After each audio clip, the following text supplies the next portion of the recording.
So welcome to this week's episode of Women Celebrating Women with me, Franny Kirby, and today's beautiful guest all the way from Italy is Zoe Louise. Really excited to have you on, Zoe, and looking forward to what we might discuss about. But first of all, do you want to just give yourself a little introduction so that everyone knows a little bit more about who you are and what you do? Absolutely, and thank you so much for having me, Franny. It's so exciting to be here, and I love what you're doing and what you're all about, so it's a real pleasure to be here today. I'm Zoe Louise, and I'm a life coach. I specialize in helping women let go of old patterns of behavior, release limiting beliefs, and create the life they love. I'm also a relationship mentor, and I help women harmonize and sync with their hormones and understand the power of their menstrual cycle. That's kind of what I do. I live in Italy, in Tuscany, and I have a small boy called Joshua, who's 3.5. And yeah, I am literally sitting in the Tuscan sun as we speak, so apologies to everyone if I've got some kind of bizarre looking shapes on me. The sun is beating down hard on my Tuscan window, and we have these amazing steel bars that are very picturesque, but they're forming some quite bizarre shapes and patterns on me, so apologies for that. I'm loving all the shapes. I think they look wonderful. and just for anyone who's watching the video rather than the audio, or sort of audio rather than video, there's these lovely huge circular shapes around Zoe's top right now, and I was joking with her earlier about how that the divine feminine was shining through. So Yeah, definitely is just coming in right as we start. So yeah, so that sounds incredible, like the relationship mentor, and also working with cycles. So like what would you say, where are we right now if we were going to talk about in terms of cycles? Where would we be as women? How would you say that goes with the moon? How do you define cycles? Maybe that might be a good first question. Yeah, I love that question. Thanks. So I really got into all of this via the lunar cycles. So as women, we really are connected to the moon.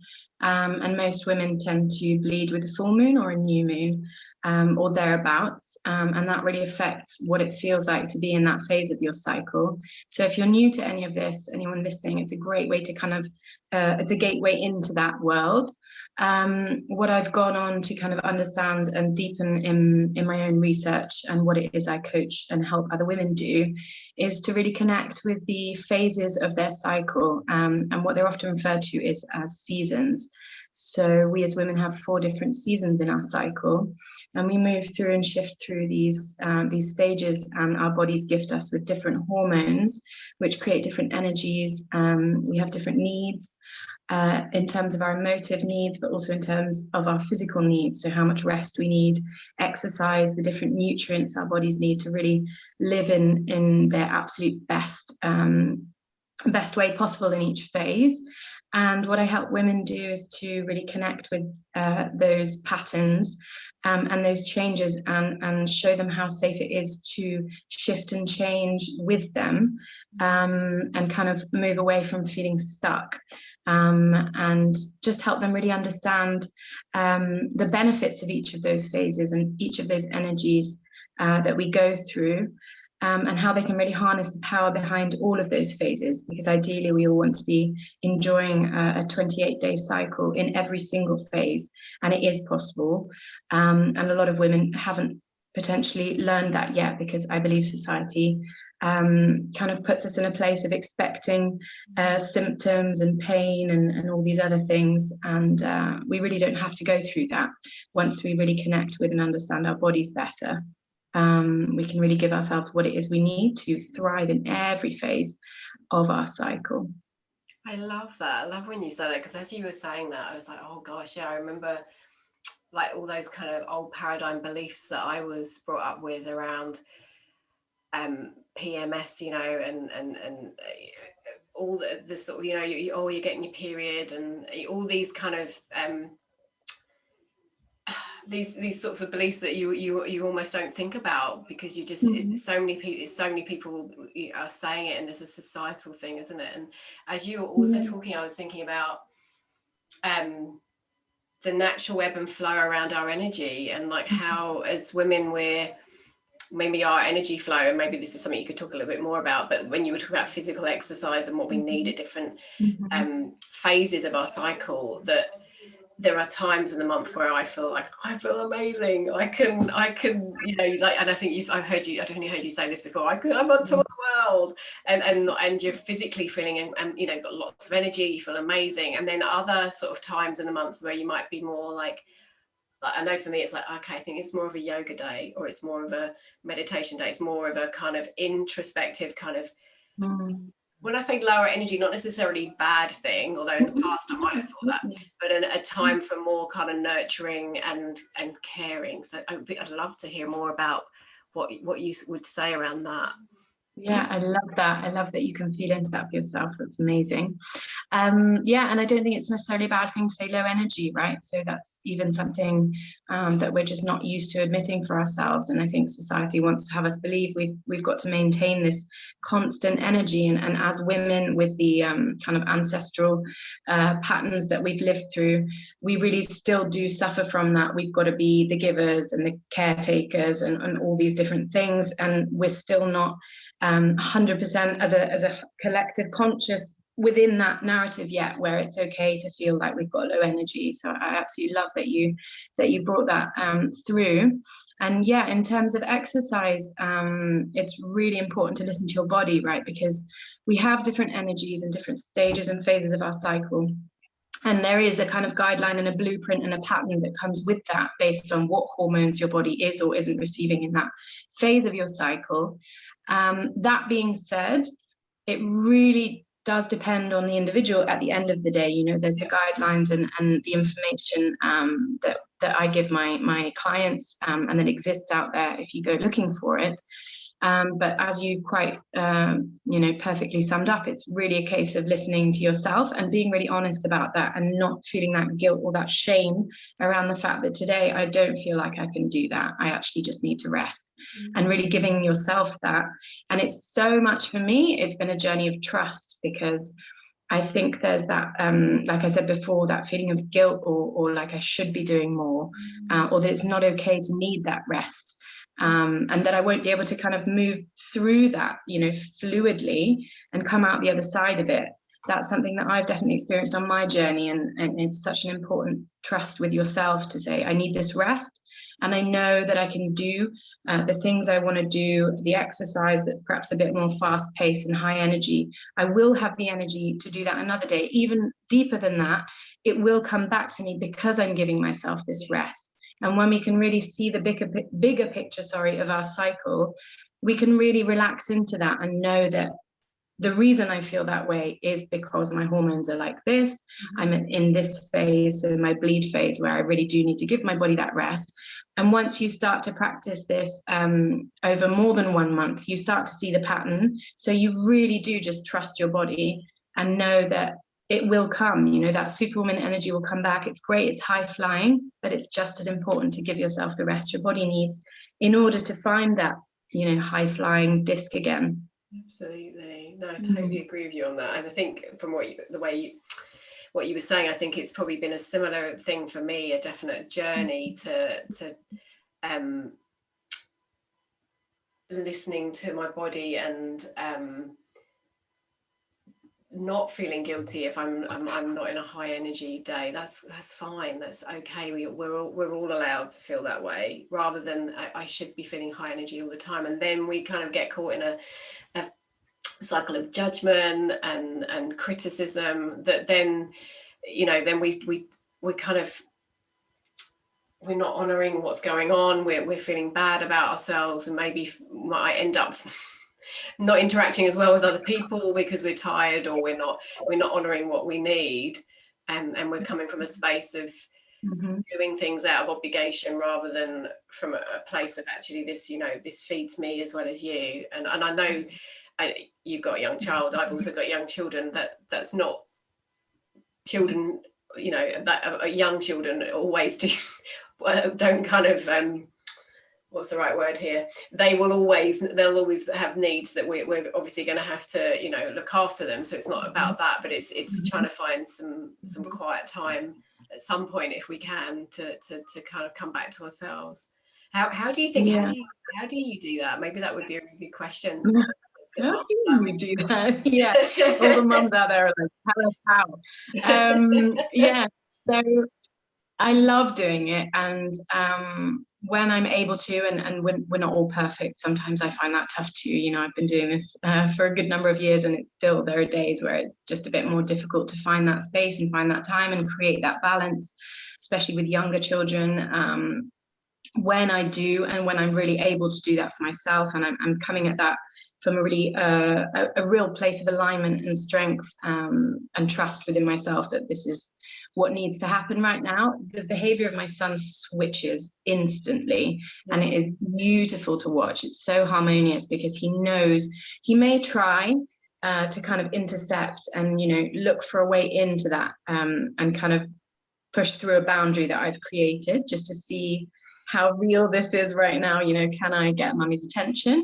And yeah, that's the kind of biggest piece of advice I want to give to all the mamas listening right now, is just persevere, and just keep focused on what it is you're doing, because, you know, they do realize when it's not working, and then they give you a break. And actually, again, I really hope all of you enjoy seeing that moment. There really is, for me, this visceral moment of like a complete shift in my son's behavior, when he's like, I really understand right now that mummy's not letting me into this, but I am so happy to go and get whatever it is I want to do and play alongside her.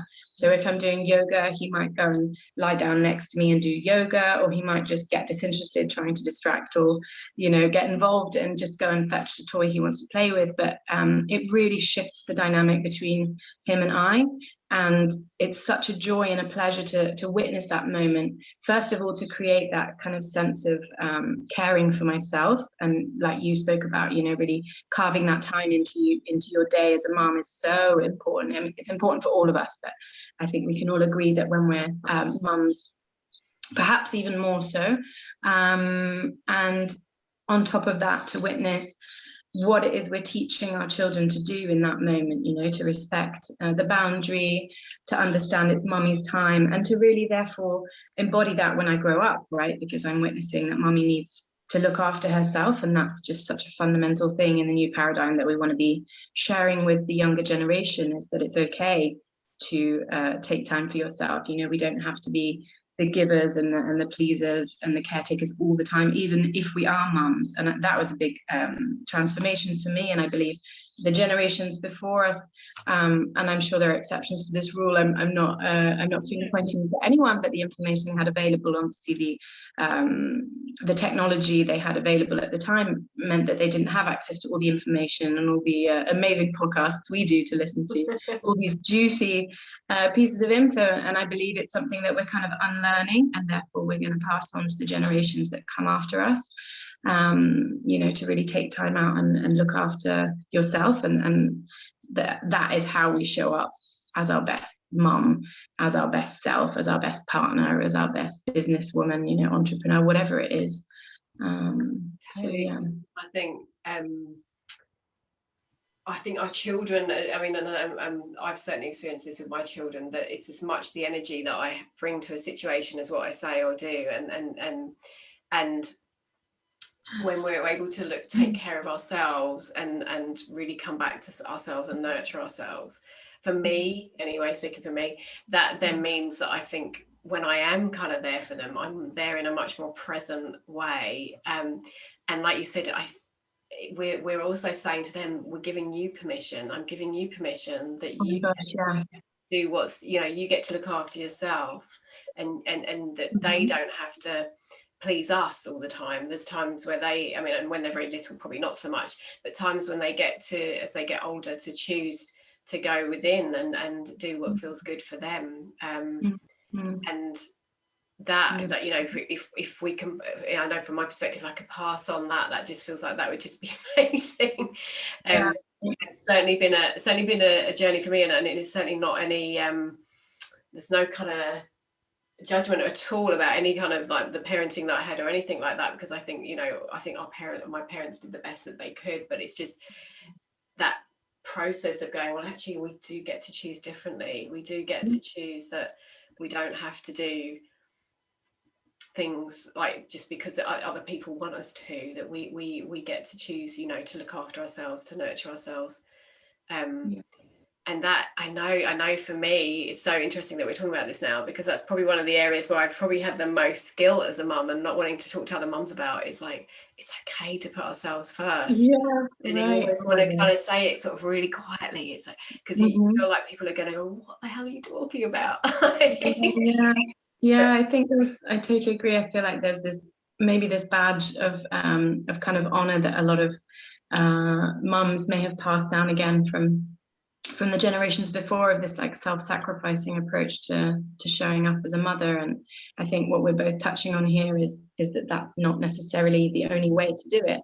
And the example you leave by not sacrificing your own needs is actually, as you so beautifully put it, is giving them permission to do the same for themselves. So yeah, absolutely, mums, look after yourselves. And then sometimes I think, you know, I know for me, some days it's only like, even and like you, obviously mum, working, doing different things, sometimes it can be as simple as, like, for me it's just like, okay, a transition between home life and work life. And I know most people at the moment with the pandemic are probably working from home more than, you know, having that separation of being able to go out somewhere and come back. So sometimes it's just even a kind of just a breath, just a, or even, you know, a couple of breaths, maybe giving myself a few seconds before I move from one to the other. Or, okay, there's something happening that with my children that is like potentially triggering, or potentially, like, you know, I'm irritated, so it's okay. And I'm definitely not perfect on this one. Coming back to my breath just for a moment, okay. And now come back to myself. And I think that's the other thing I think about taking time for ourselves. Sometimes it's not even like really big things, is it? It's not like I need a whole day to myself. It can just be actually just a few minutes, or like you were saying, something like I also love yoga. It's one of my favorite things. Doing some yoga for and if you have a small child, that they can do it along with you. 100%, yeah. And I think there's that freedom as well of just letting them explore that with you. At least that's been my experience of this as well, in terms of, if you've got to do it with the kids present, go for it. My understanding, at least around my son's behavior and approach to that, is let him decide, because I feel like when it's like, do this with me, then it creates resistance, you know. So just letting them explore that with you, include them in the narrative, you know, and just see them kind of get curious around whatever it is you're doing. I myself share all of my cycle with my son too. He's 3.5, but he knows when mummy's got her period. You know, he knows what mummy likes to eat in the different phases of her cycle. You know, it's just small things like that. And of course, at the moment, he's not really 100% sure what all that means, but that just means that the integration for him is going to be so much simpler. And I'm so proud of what kind of man he will become with that information under his belt. So I just think there's so much we can include young children in with what we do. And I think it's letting go of that feeling of I've got to be normal in the way I do this as well. I don't know if you feel that.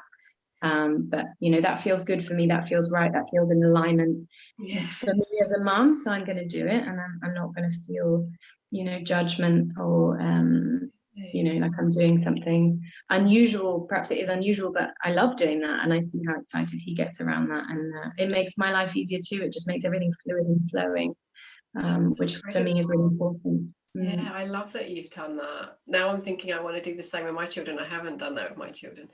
I love that you do that. I love that you talk to him about that. I love that even, and I think that's a really interesting thing about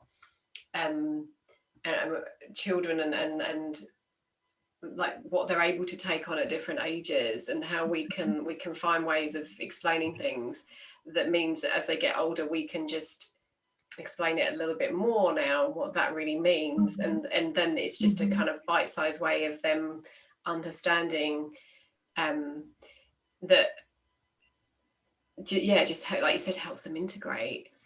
I wanted to go back and just say to you a little bit about or ask you a little bit more about food, because food can be a really interesting one, about what we want to eat. So what would you say around that? Is that would you talk again about what, listening to your body, like what does my body need, what do I feel, or do you have specific kind of? So it's advice? A bit of a mix. I would say it's a bit of a combination of the two, and that's again my experience of it. I struggled with having a healthy relationship with food for a number of years in my life, so this has been a really important journey for me. And the one thing I will say is to anyone else who's been on that same journey I have with their relationship to food, the risk can sometimes be going too far and pushing yourself too hard and following a regime that can be a little bit too strict.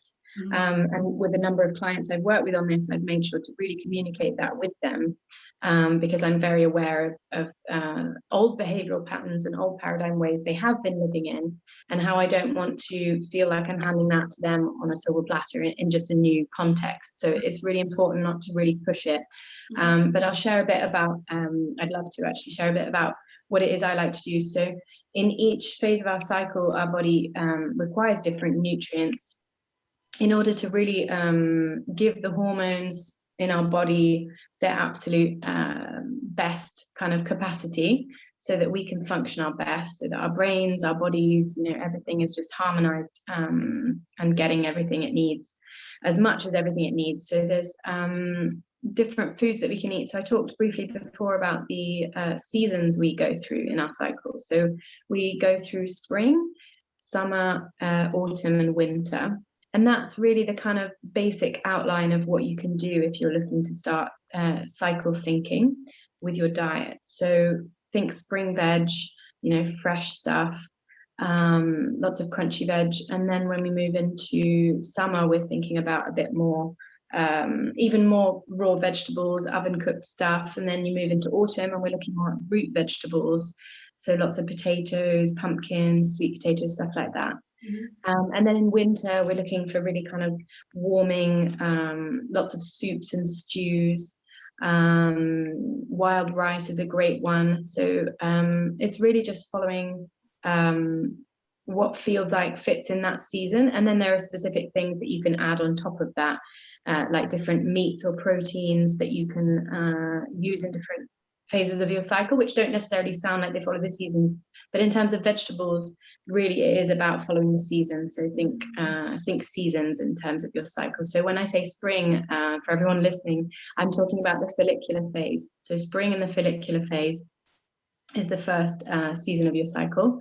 And from that, we move to ovulation, which is the shortest phase of your cycle, which is the summer phase. That's the Wonder Woman phase that Franny and I were talking about before, where we just feel like we're on fire and we can do everything and be everything for everyone.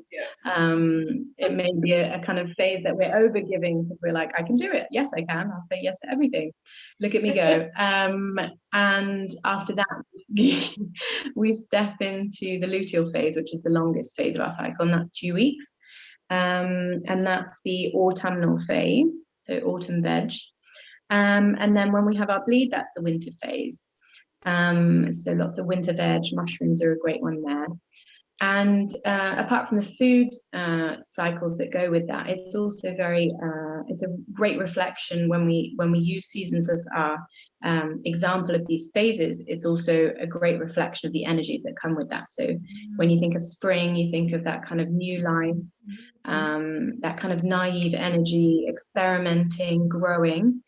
And that's the energy that most of us experience in the follicular phase. So it's a great time to try new things, try new recipes, experiment, but not push ourselves too far, because we're still kind of starting out fresh, newborn. And then when we step into ovulation, that's when we're kind of settling into a real stability and a power, and that kind of summer, getting it on vibe, and everything feels great. And then when we go into the luteal phase, that's really stable, firm, grounded energy, which is again why the root vegetables really match that so well. And then the bleed phase is winter. So we're really going inwards, and the outside lights are kind of off, and we're really checking back in with ourselves and coming back home to who we really are, and turning on the kind of inner workings, and taking some time to assess and understand what it is that's been working, what's not been working, so that we're then ready to move back into spring, which would be the follicular phase. So that's just a kind of brief summary as well of what the more kind of emotional energies that come with those shifts feels like, for anyone who's interested. That sounds amazing. I love when you say that. And actually, when you say that, I'm like, yep, can see all of that, can totally feel that as part of my cycle. Yeah. Yeah, I definitely love the summer phase.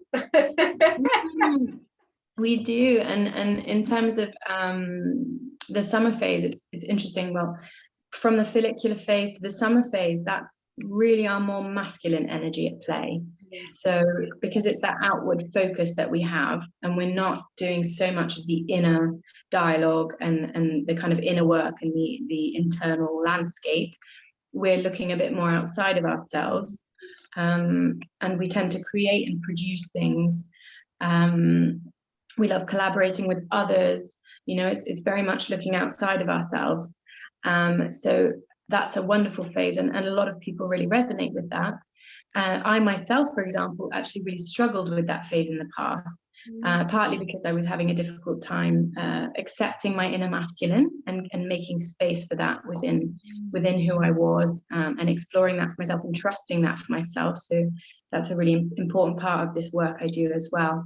And then the second half of our cycle, so from ovulation, when we start moving into the luteal phase and specifically towards our bleed phase, that's the feminine side of our cycle, the opposite, the really kind of flowing, inward focused, magnetic energy that we experience. So it's really a wonderful opportunity, apart from the syncing and everything, to really get in touch with these two different energies that we all contain, and that we all need within ourselves to live a kind of balanced life, and to really play with those and explore what that means for you, and get to know that part of yourself, right? Because I think this is the other thing that's so taboo with having a cycle, is that feeling of change. You know, we're not the same person we were, 2 weeks ago.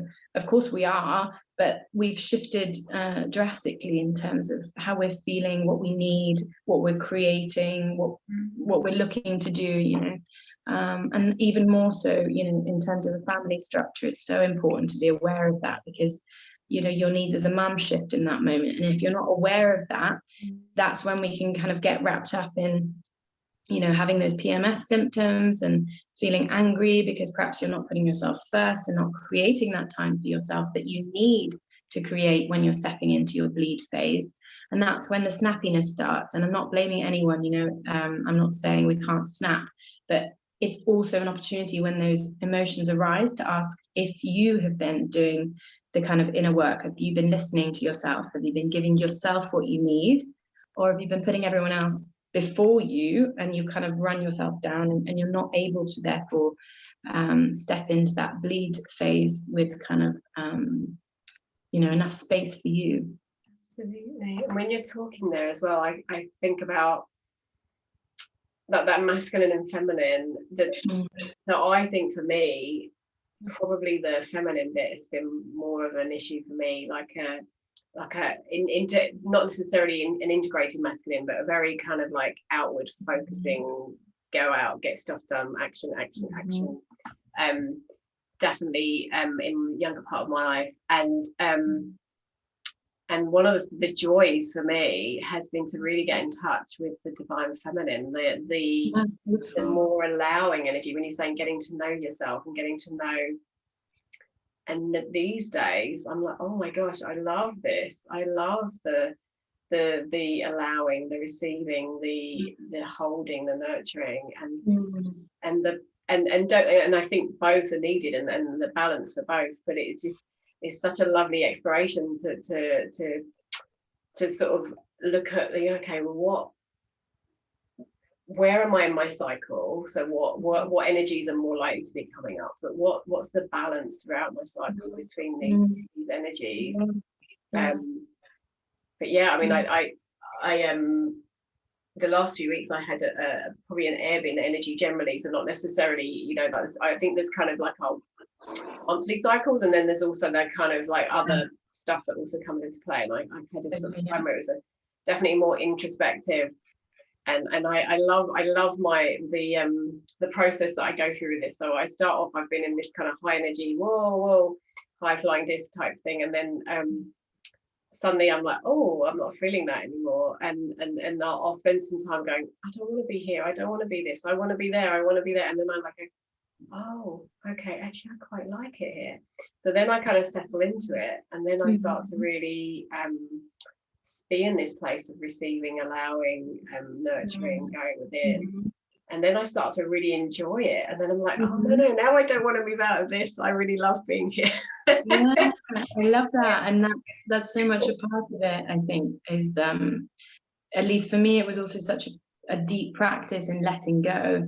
And you touched on before that, like ovulation and the summer and this kind of superwoman energy that we possess with all the amazing cocktail of hormones that's like swimming around our bodies feels great, and a lot of women really struggle with the weeks and the crossover that follow that, because we can't be like that forever, and it's such a wonderful practice in letting go, and I think that's such a beautiful lesson in the new paradigm as well, is like really allowing yourself to move into a new energy and letting go of the old one, but also accepting that may feel like contrast, but when you really allow for that and let yourself receive that shift, then you will acknowledge the beautiful energy that you're then stepping into, whether that be a lower energy or a less high vibe energy. There's so much we can learn from all of these different energies we explore. We're so lucky as women to have that. Guys don't have this amazing hormonal clock that we do. We get to step back and see a bigger picture and really play with that and have fun with that. Guys have a 24-hour clock, so they have something similar, but it's a day-to-day thing, and then they go to sleep, and then it's the same kind of thing the next day. And I'm sure that's great for them, but I'm very grateful to have such a wonderful opportunity to play with so many different energies.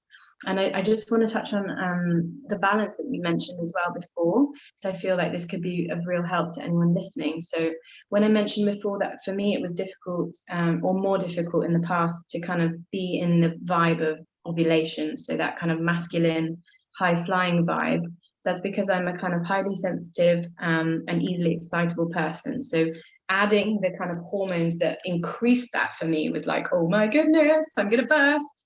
And I found that difficult to kind of focus myself, and that time is really good for focus and creating projects. And what I just want to kind of touch on for everyone is that when we understand and we're honest, like you said yourself, I kind of struggled a bit more with the feminine energy. Great, that's the place to start from. I recognize that and understand that in myself.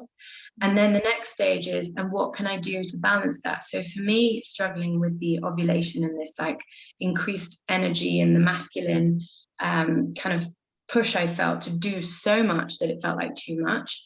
What I knew I needed to do from there was to create feminine energy for myself so that I felt more balanced. So that for me meant, dancing, going out into nature, the yoga, as well as the high flying activities, because the energy is rising and it's great to do some kind of high intensity exercise.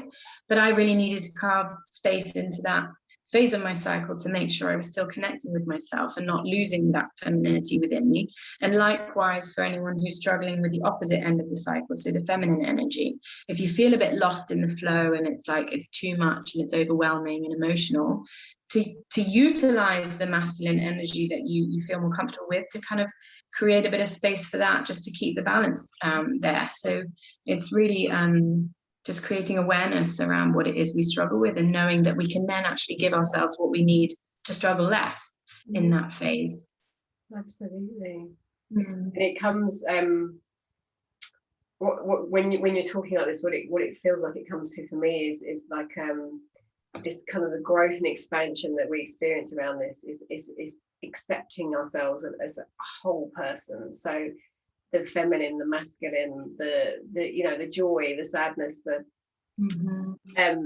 all the kind of the things that we see as being opposites, that actually there's no one better than the other. It all comes from source. And I think this is one of the things I find really interesting about this journey, is the more I kind of explore, the more I kind of get to know parts of myself, the more I'm kind of like, this is just about like just allowing, accepting, and loving it all. And then from that space, the masculine just goes whoop, like can just really kind of inspired action just comes naturally to just take those steps that just mean that we're creating these amazing lives for ourselves. But that as you're talking about the cycle, that acceptance that when we are kind of not necessarily different people, but in different energies and different and more different parts of ourselves are more likely to come out at different times of the month, and allowing that and giving that space then means that if we just, like you said, we flow through it all, it becomes a flow. And then not judging ourselves when it doesn't, when it's like, oh, actually this month for some reason, and I know I've definitely experienced this. Well, I'll have periods where I'm like, gosh, I'm way heavy. It's way heavier this month than it has been. And then just being able to go, okay, well, I'm just going to sit and allow that. And then recognizing, so usually for me, it's because there's probably been some stress and probably some things going on in the month, and that's the other thing I love about having a cycle, is we have that time to cleanse and like let go of stuff very physically, as well as sort of mentally and emotionally. I love that. It's actually also a beautiful way to check out how your month has gone. It's literally a physical aid and a kind of map to say, okay, what's this month been like for me? Like you said, this month's bleed is heavier. I've been accumulating stress and I needed to let go of even more. And that literally goes as far as the color of your period blood. So there's so much information that will give you in terms of what you've been experiencing throughout the 28 days up until that point. And I absolutely love what you touched on. So amazing. It's not about saying I fucked up, I've got a shit period and kind of beating yourself up about that. It's about acceptance and saying, right, it hasn't been the best month. I can see that. I'm aware of that. I accept that in myself. And then just striving for better and creating space for more self-love and self-acceptance and self-compassion. So it's such a beautiful gift we have as women that we can use in so many ways when we understand more about it. And I think that's what drives me so much to share what it is I understand, because this information is not readily available yet. And I think there's still a long way to go until the collective conscious is part of this narrative. And the more people, women and men, this message is for men too, because we want them to be part of this narrative and accept all of this as well, because that's what's going to make this go viral, so to speak.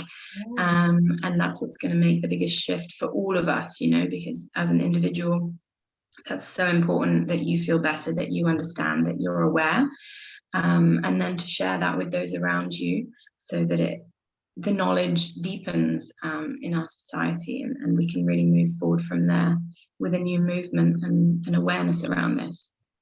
That sounds incredible, Zoe. I love that you say that. It's like, for me, it's like lifting the vibration for everyone. Like it's for in the first instance for ourselves, and then it's like it's for our gender, but then it's for everyone. It's for all of us. Absolutely, the more we share this, with our partners, whether that be a male partner or a female partner, the more they can be a part of what's going on with you, and the more they can show up for you. And that's also part of what I do with my cycle syncing courses, like helping women who feel ashamed to share these experiences, these shifts, these emotions, these needs that they experience, to share that with their partner and with their family, so that they're able to, first of all, give themselves everything they need, but also allow their partners to show up for them. Because the more we keep this stuff to ourselves and pretend everything's okay, and that I'm kind of at this level, you know, completely static for 28 days, which is not true, the less we're actually allowing the people who want to show up for us, who want to love us, who want to give us everything we need, we're not actually allowing them in to do that until we share our truth around this. So I love that so important. There's such a I think, again, when we're talking about, particularly like for women, that we're often the caregivers, we're giving, but actually the huge value there is for ourselves and for everyone when we allow ourselves to receive, when we allow others to help us, we reach out and we say, you know, actually today I'm quite tired, I'd really like to just go and have a nap right now, or whatever it might be. I don't really want to go out and do X, Y, and Z. I'd really like to just do, but yeah, that opening to receive is, I think, so powerful, isn't it? To be able to receive that support and love from others. Beautiful. Yeah. What if people would like to work with you? How can they find you? Where do they need to go to find out more about what you do and what you can offer? Because it sounds incredible, sounds amazing. Thank you. Yeah, this course really lights me up. I've actually just opened up 4 spots on this course because I've found time and space in my new home. So the course is called Freedom Flow, and it's 4 sessions, 1-to-1 with me, coaching, where we really deep dive into what's going on with you in terms of physical symptoms, emotional symptoms, and behavioral patterns. And I've created a workbook and a period tracker to go with that, to help anyone who works with me really understand and notice what's coming up, what's going on, and get to the bottom of you know, the symptoms, so that we can really start making shifts and changes around that.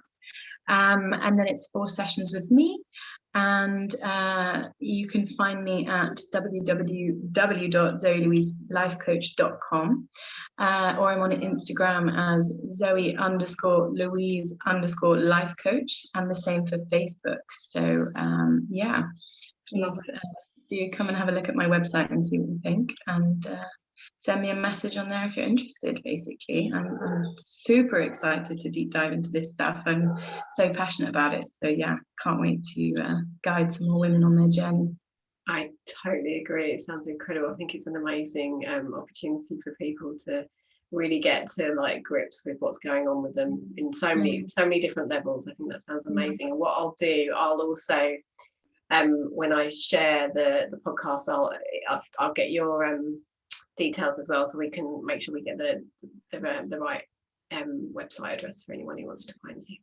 Thank you. It's been so lovely to talk with you about all this. Really, really, really enjoyed it. It's just it's so I don't talk about this enough, so I'm definitely planning on talking about it more, and connecting more with like what's going on in my cycle. I think you know, there's such an opportunity for us all to get to know ourselves better and working more in harmony with ourselves. I think that bit more, that kind of working in harmony with what's going on. Just so much love for you and all the work that you do. Thank you so much. Thank you for having me. It's been so much fun chatting with a fellow Brit. Apart from everything else, it's so nice to hear that familiar accent, and yeah, it's been so nice. Thank you for having me. It's been a pleasure. Lots of love, and see everyone soon. Yeah, thank you, Franny. Have a wonderful evening.